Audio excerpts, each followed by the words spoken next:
Hello, bachcho. So the question is saying strength of the bases increases from LiOH to COH, CSOH. Basically बोला है lithium hydroxide से caesium hydroxide की तरफ जाते हुए हमारे जो बेसिक करेक्टर वो इंक्रीज होता है. Why is it so what could be the key concept over here? So the key concept over here basic nature. Basic nature अगर हम बात करें एल्कली मेटल में तो बोला ऐसे कि लिथियम हाइड्रोक्साइड सबसे कम अच्छा बेस है, फिर उससे अच्छा बेस है NaOH, फिर उससे अच्छा बेस है KOH, फिर उससे ज़्यादा अच्छा बेस है RbOH, फिर उससे अच्छा बेस है सीजियम हाइड्रोक्साइड. सो ऐसा क्यों है? देखो, अब due to increase in size, due to increase in size,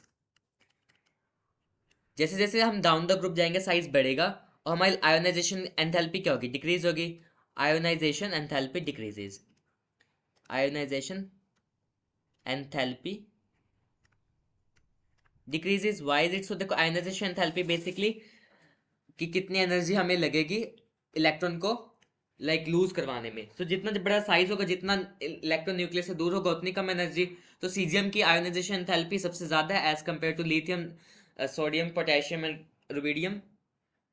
सो इस वजह से क्या होगा? आयोनाइजेशन एंथैल्पी डिक्रीज होगी. सो इजिली लूज कर देंगे, इजिली लूज इलेक्ट्रॉन. एक अच्छा बेस कब होगा? जब वो इलेक्ट्रॉन अपने लूज कर देगा, easily loose electrons. So we have just justified that कि why the basic strength increase from LiOH to CSOH, because there is the decrease in the ionization enthalpy as we move down the group, so they can easily lose the electron and they can easily break the MOH bond. Hope this is clear to you. Thank you so much.